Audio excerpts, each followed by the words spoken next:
Escape to the metaverse. Better act like you know. Yeah. You are now tuned into the Matthew and Rizzle show. Yeah.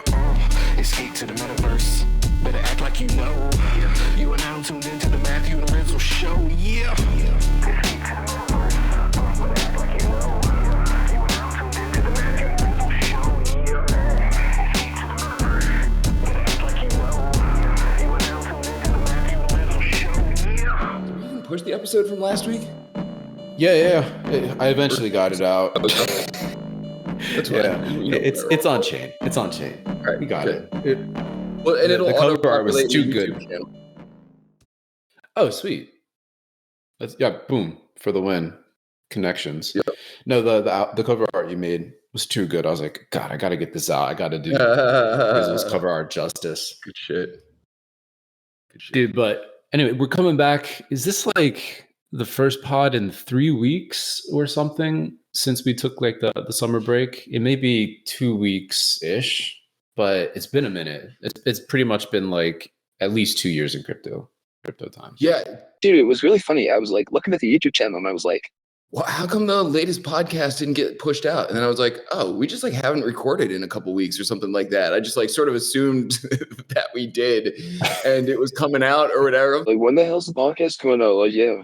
It was just like such a part of the routine and everything, man. So no, man, it's good to be back and recording, man. And the summer timeline is always Like kind of strange. And usually lax, but I feel like it's I mean, your shit is heating up, man. And I got some stuff cooking with Decentraland. I'm on their career quest thing, which is kind of like an interesting thing to talk about. about at this juncture in Web3 as well. But I don't know, man, what you been up to?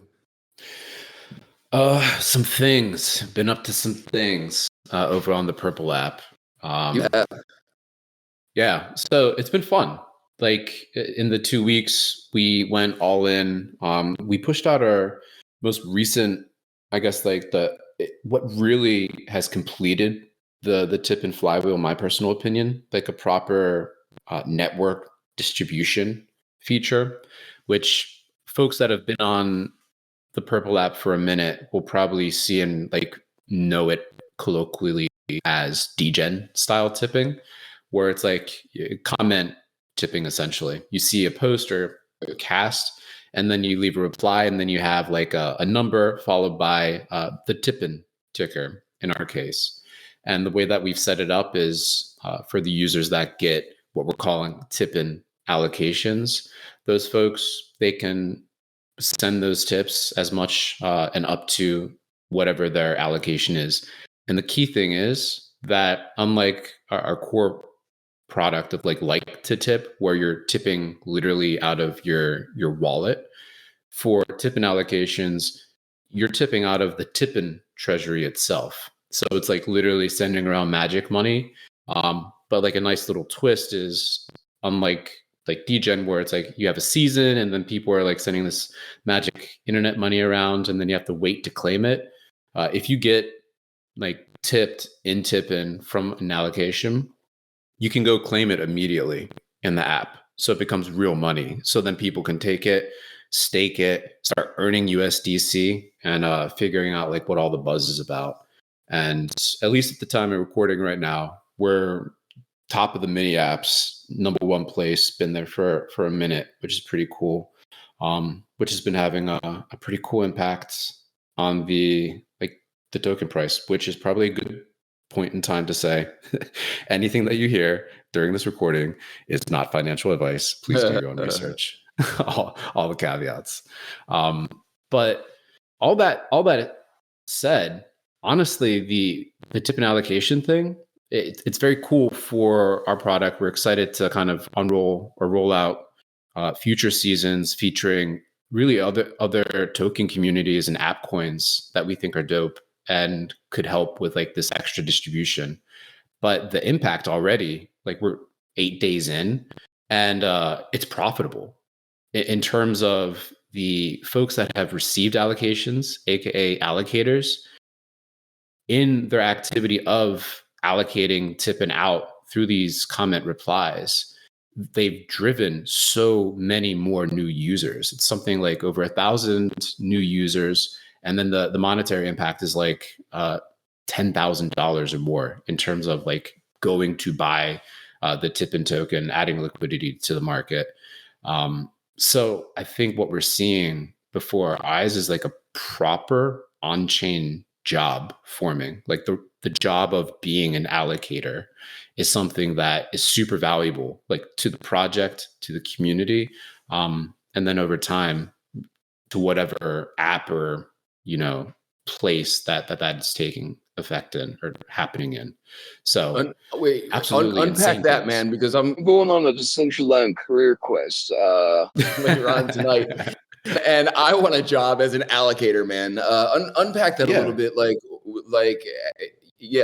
give me like an explain it like in five. So in terms of like the total number of folks that have the Tipn app installed, that's past 10,000 at this point. That's a few days old, so that may be 11,000, 12,000, whatever. Of those folks, there are several thousand who are actually tipping on a given day.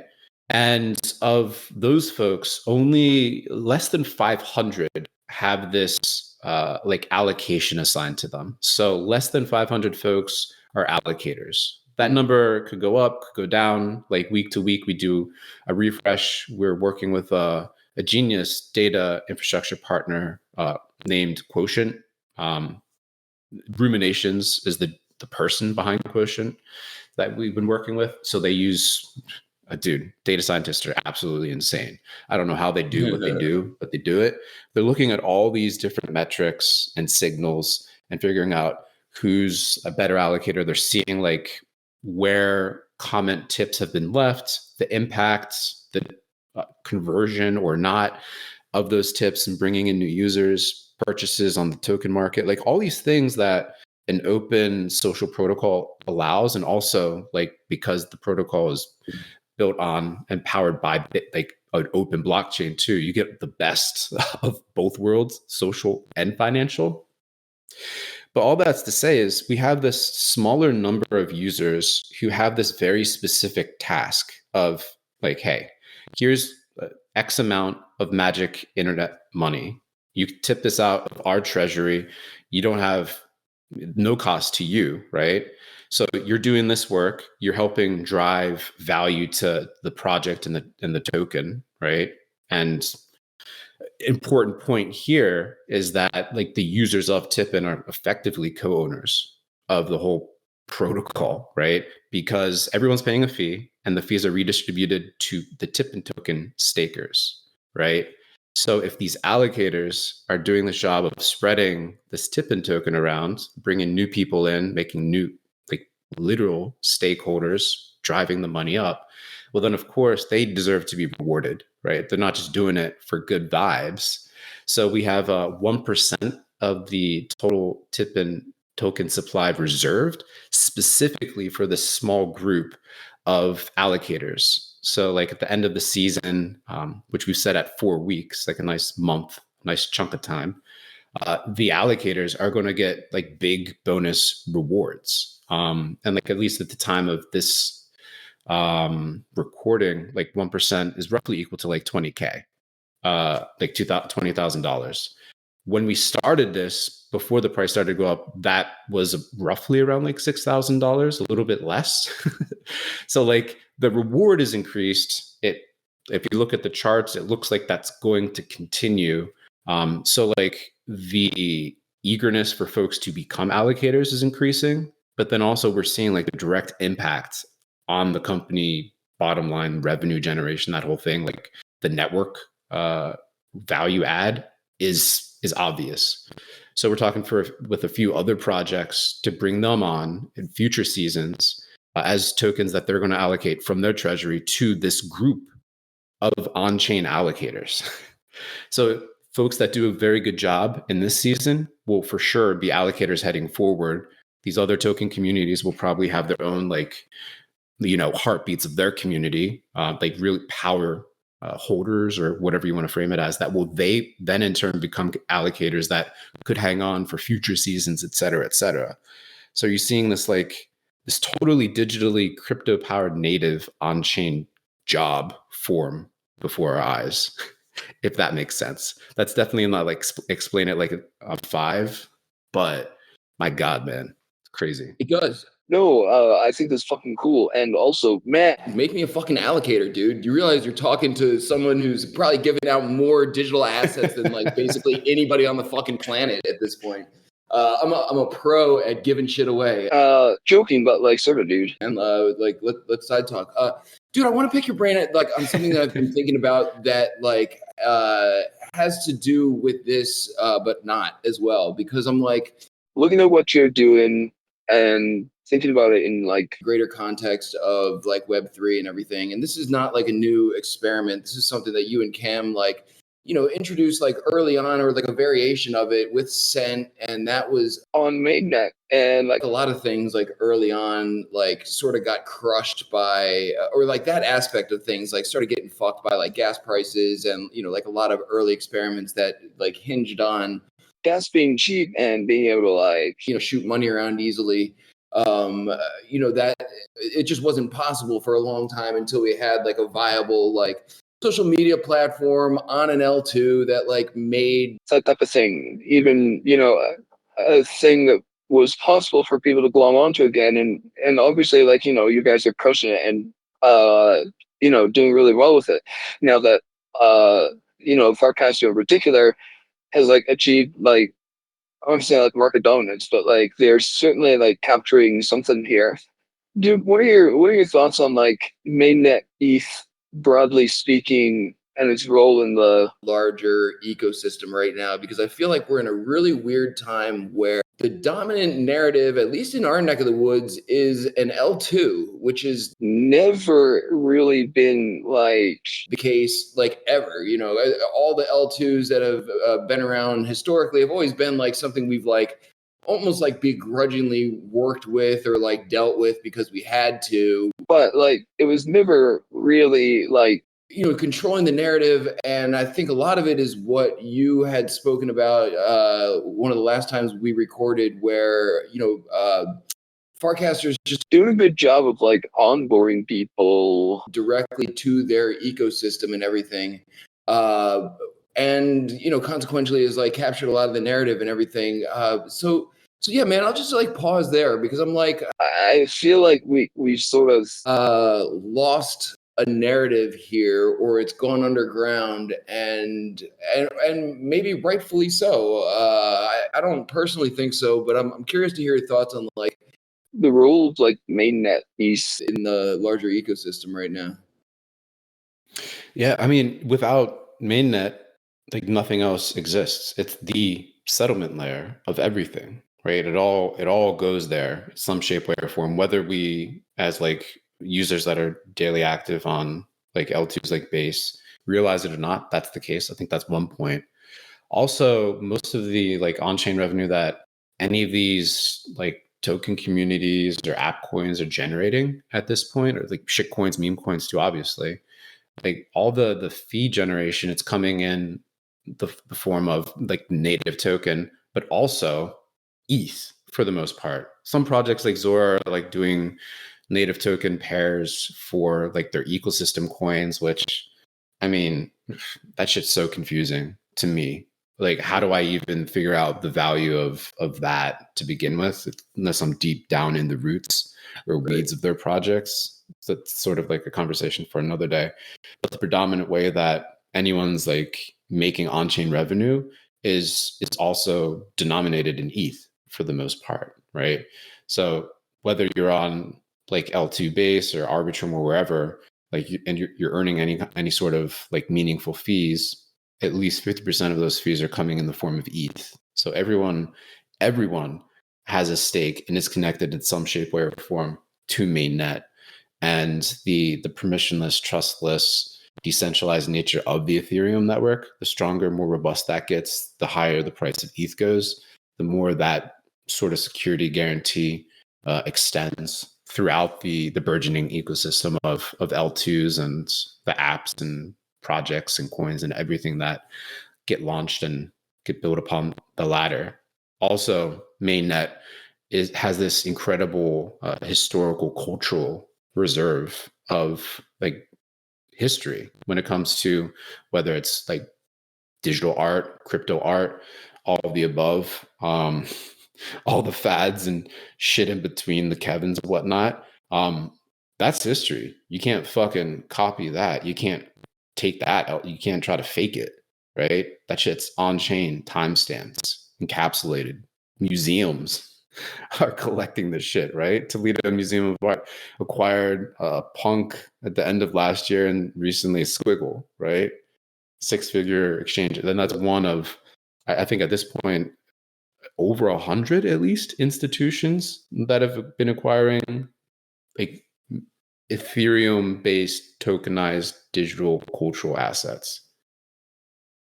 Like, Yeah.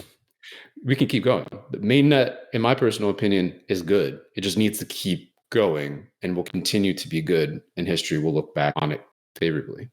If you were going to spend, we don't even have to name like a dollar amount, say like a decent amount of money to you on an NFT, does it matter at this point If it's on an L2 versus mainnet? Like, does that feel different for you? I mean, it's cheap. All the things that we're doing, like specifically with Tipn, even with like Farcaster, like our app coin launcher, like this shit doesn't make sense. Microtransactions are the best highlight of why we piece of art can't do like this. let's say you're art shopping, right? And you're like, yeah, and you're like, I'm feeling like, dropping some money today on art, and there's a bunch of stuff out there, and I got X amount of dollars to spend. Does it feel different buying art on an L2 versus mainnet? Let's say you're deciding between the two, and let's say they're both stored on IPFS, just for the sake of like making it comparable or whatever. Mm-hmm. Does it feel any different? I mean, I collect almost every day on Rodeo, like for what it's worth. I know a lot of people fade that, and like I wish I could give artists more money. Honestly, I wish, and I've been imploring Kayvon to add the Tipn button so that we can go in and look at, especially the mints that have ended, and just like route value to artists and probably collectors there, like Instagram cool. style. I think that's incredibly low hanging fruit and makes a ton of sense, and like highlights the impact of social on art, like really amazing. That's an aside. But I think it was maybe at the beginning of the year, there's an artist that I really love. His name is Tipn.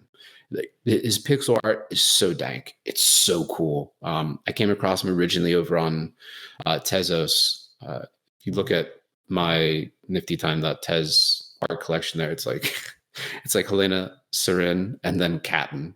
A whole bunch of other amazing artists too. But those are like the two top collects over there. But I had found out belatedly that he had minted this incredibly minimalist, even for him, work over on Rodeo around like August of 2024. So like shortly after they had launched. And I was like, fuck, I have to have this. So that was like the first piece on Rodeo that I made a offer on secondary, scooped it, immediately sent it to my vault. My vault is just on its mainnet minted work. This is the first on like layer 2 that I collected that I immediately felt that like gotta lock this shit down. Like that's going in the forever category. So I think that's a good signal. Again, it's just a single signal. I collect a lot on base, a lot of good stuff. I love to support artists. But like that level of impact on me personally, like speaking as a collector, like at a higher end, a higher level, not there yet, but I mean, I think you can go back in time circa like 2018, obviously, but 2019, even into 2020, you're seeing comparable levels of spend on art over here. I agree. Yeah.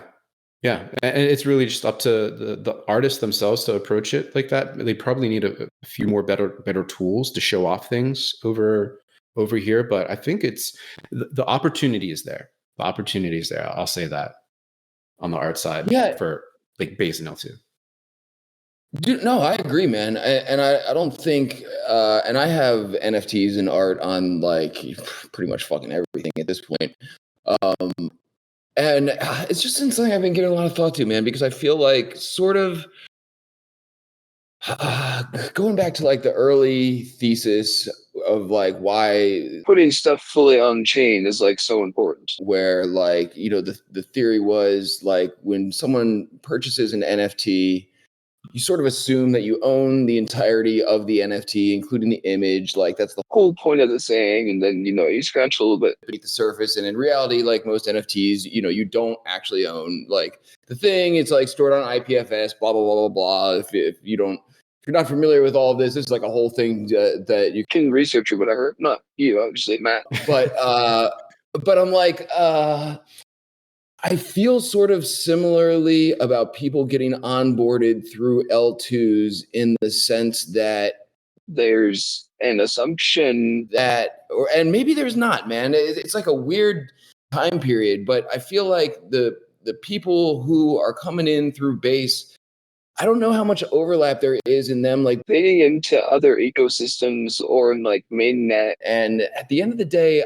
you know, I still feel like I'm going to drop like a bunch of money on an NFT like and maybe it's just me, man, but I really want it to be On mainnet, I want it to be as on chain. as humanly possible. I own a lot of stuff that's not. And you know, that's sort of a risk we've all taken and gotten burned on. Like, you know, frankly, People who've been here since the beginning. there's no doubt you own like some NFTs that are showing up blank at this point because platforms have collapsed and you know they're not paying for hosting of the image anymore, like et cetera, et cetera, et cetera. Are we sort of repeating the same type of thing where we're like onboarding people to this ecosystem that's sort of your default assumption is like very similar to that, where like Brian Armstrong, man, is like throwing terminology around that is completely co-opted from the early days where on-chain meant like fully on-chain, and that was the expectation when You said that. And now on chain does not. mean fully on-chain. It just means like crypto basically. And so I'm like, is there some level of like maybe not even like malicious misrepresentation Going on, but like people just straight up don't. really know what they're dealing with when they're dealing with an L2 just because of the way people are entering the ecosystem kind of thing? A lot there. A lot of good stuff. So let's start like with the earlier point. Like a lot of the folks that are coming in via like Base or Farcaster or whatever may not know like what's out beyond there. 100% agree. It's kind of interesting.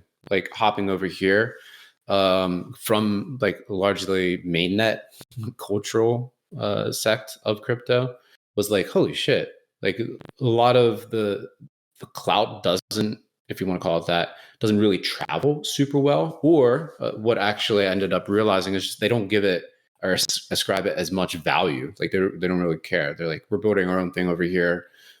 Fuck y'all, which is kind of a vibe. It's kind of cool. I kind of respect that.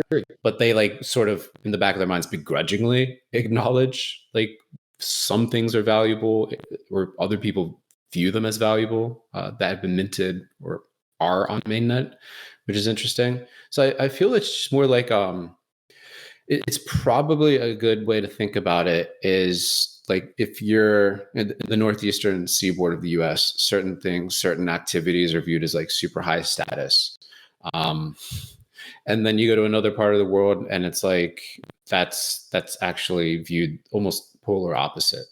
A very, very like rudimentary example is in the West, in the US especially, it's like, damn, you got money or like you want to have fun in the summertime, you're going to go to the beach, you're going to get nice and bronze and good tan, you're going to come back and it's going to feel good. And the longer you have that like tan, it's like, damn, that dude's got the wherewithal to vacation a lot or be out on the golf course, you know, every day.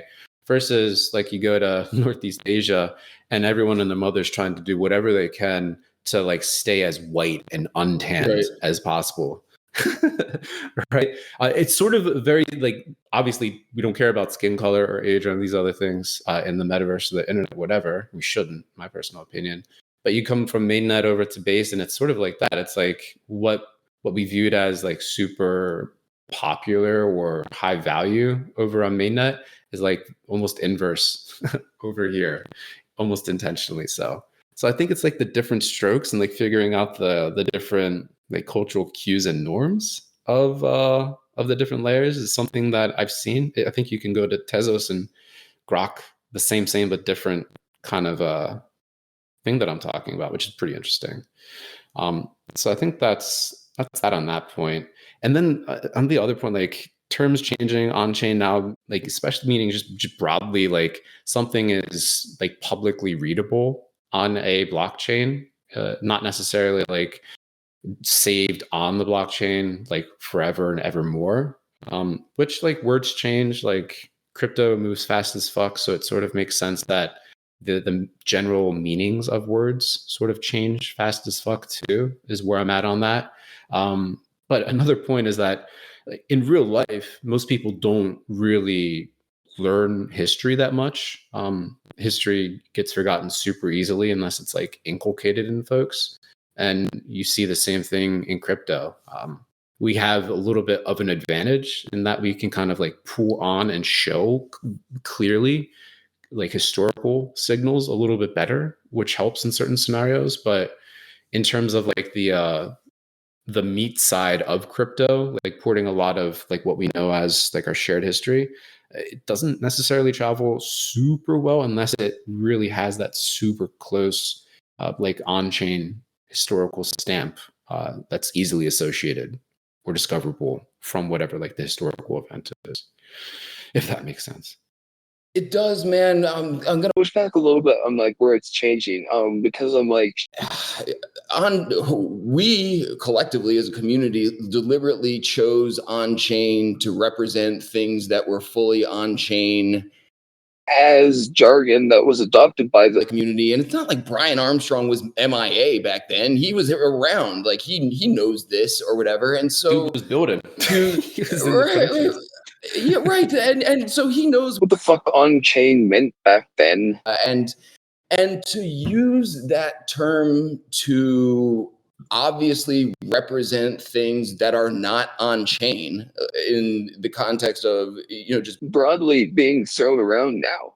is sort of where I'm getting at, where like, I get it. It's a cool term, loosely. You can make it make sense, but it was a very important piece of Terminology that now we don't have anything specifically to represent exactly what that was, which is a very critical piece of crypto and crypto history and crypto art history. For that terminology to be co-opted and then people to have unsuspecting people adopt it sort of under that assumption, man, is what it feels like to me. Like you're assuming when we get something that's on chain, it's on chain. And so now we're back to like the explanation of, well, on chain doesn't actually mean on chain.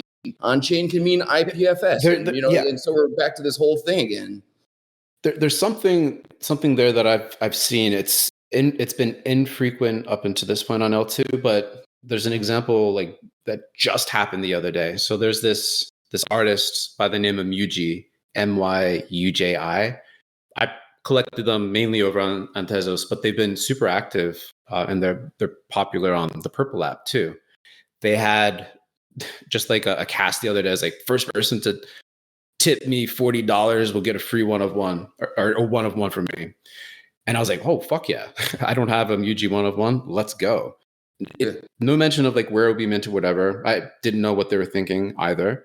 So boom, did that. They reached out to me like, and then they gave me like a platter of options. They're like, do you want me to mint on Base or Tezos?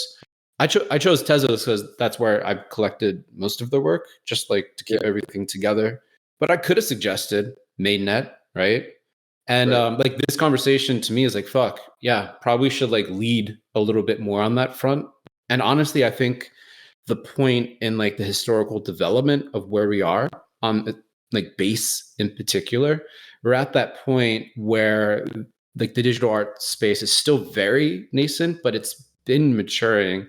And there's probably like for collectors that have been around the block, we can probably be like, yo, I love this piece. Would you think about minting that over on mainnet? And just kind of like getting that norm established where it's like, yeah, you can mint everywhere. And that's very cool. Accessibility, like build your collector base. But pushing towards that like more longer term sustainable, like rooted in like deeper like history, especially on the art side of minting on mainnet, that's probably something that we can all collectively kind of work towards. And honestly, talking about it like this, like I'm like, fuck yeah, I should have done that honestly with Muji. But heading forward, I think I'll be a little bit more proactive in that front. And again, this is sort of what crypto is. You fucking you be the change you want to be and see, and all that good stuff, right? Yeah, dude, I'm like, I like Tezos, by the way, and sort of like its own animal and everything. And Galapagos so Island I of feel crypto. like, yeah, it's great, man. I'm a big fan of that entire community. Yeah, yeah, man.